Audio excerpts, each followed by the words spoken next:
जय भोलेनाथ। 29वें अध्याय में आपने श्रावण मास में किए जाने वाले व्रतों के काल निर्णय के बारे में जाना। क्या है श्रावण मास महात्म्य के पाठ एवं श्रवण का फल? आइए जानते हैं श्रावण मास महात्म्य के 30वें अध्याय की कथा में। ईश्वर बोले, हे सनत कुमार, मैंने आपसे श्रावण मास का कुछ महात्म्य कहा है। इसके संपूर्ण महात्म्य का वर्णन सैकड़ों वर्षों में भी नहीं किया जा सकता है।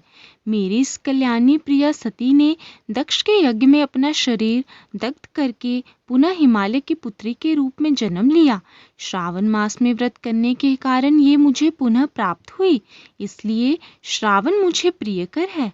ये मास न अधिक शीतल होता है और न ही अधिक उष्ण होता है। राजा को चाहिए कि श्रावण मास में श्रोताग्नि से निर्मित श्वेत भस्म से अपने संपूर्ण शरीर को उद्धूलित करके जल से आर्द्र भस्म के द्वारा मस्तक, वक्षस्थल, नाभि, दोनों बाहु, दोनों कोहनी, दोनों कलाई, कंठ, सर और पीठ, इन 12 स्थानों में त्रिपुंड धारण करे। मांस के मंत्र से अथवा सद्योजात आदि मंत्र से अथवा षडाक्षर मंत्र ओम नमः शिवाय से भस्म के द्वारा शरीर को सुशोभित करें और शरीर में 108 रुद्राक्ष धारण करें।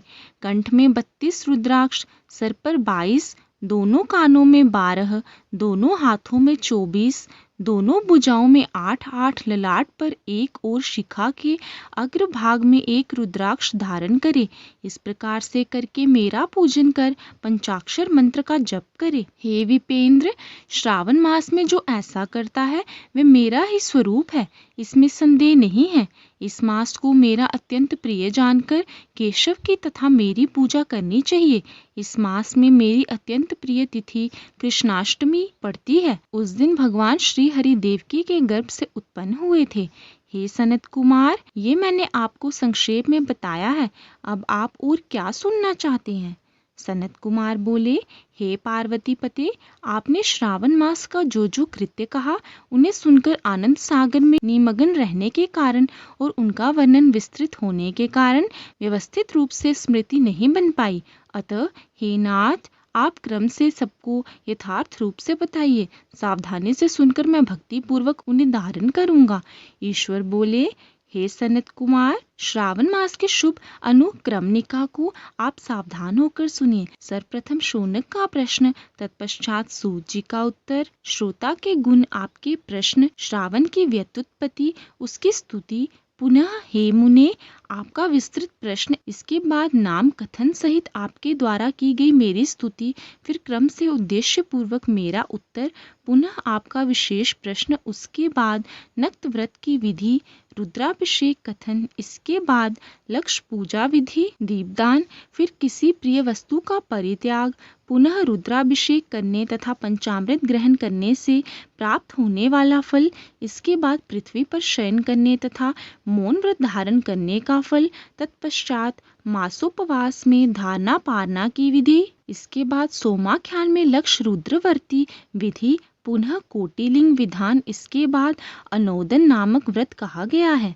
इसी व्रत में हविष्यान ग्रहण, पत्तल पर भोजन करना, शाक त्याग, भूमि पर शयन, प्रातः स्नान और दम तथा शम का वर्णन, उसके बाद स्फटिक आदि लिंगों में पूजा, जप का फल, उसके बाद प्रदक्षिणा, नमस्कार, वेद पारायण, पुरुष सूक्त की विधि, उसके बाद गृह यज्ञ की विधि, रवि सोम मंगल के व्रत का विस्तार पूर्वक वर्णन, पुनः बुद्ध गुरु का व्रत, इसके बाद शुक्रवार के दिन जीवंतिका का व्रत, पुनः शनिवार को नरसिंह, शनि, वायुदेव और अश्वत्थ का पूजन, ये सब कहे गए हैं। उसके बाद रोटक व्रत का महात्म्य, औदुंबर व्रत, स्वर्ण गौरी व्रत, दूर्वा गणपति व्रत, पंचमी तिथि में नाग व्रत, षष्ठी तिथि में सुपोदन व्रत, इसके बाद शीतला सप्तमी नामक व्रत, देवी का पवित्रारोपण, इसके बाद दुर्गा कुमारी की पूजा, आशा व्रत, उसके बाद दोनों एकादशियों का व्रत,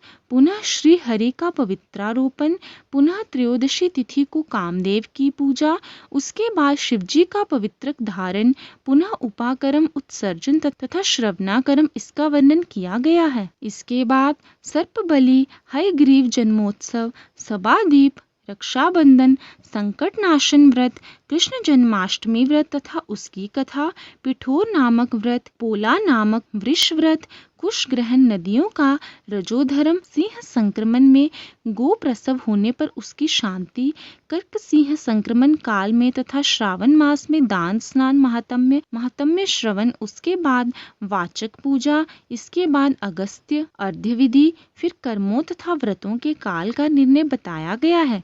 जो श्रावण मास महात्म्य का पाठ करता है अथवा इसका श्रवण करता है वह इस मास में किए गए व्रतों का फल प्राप्त करता है। हे सनत कुमार, आप इस शुभ अनुक्रम को अपने हृदय में धारण कीजिए।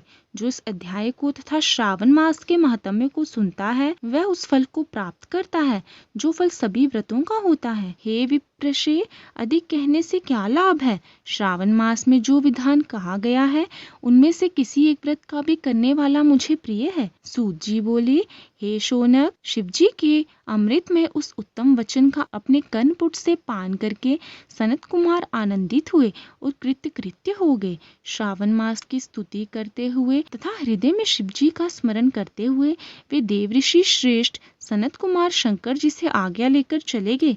जिस किसी के समक्ष इस अत्यंत श्रेष्ठ रहस्य को प्रकाशित नहीं करना चाहिए। हे प्रभु, आपकी योग्यता देखकर ही मैंने इसे आपसे कहा है।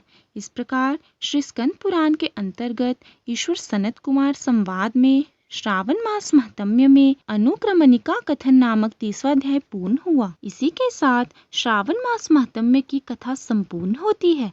अगर आपको कथा अच्छी लगी हो तो वीडियो को ज़्यादा से ज़्यादा शेयर करें, लाइक करें, कमेंट करें और अपने चैनल भक्ति परंपरा को सब्सक्राइब करें।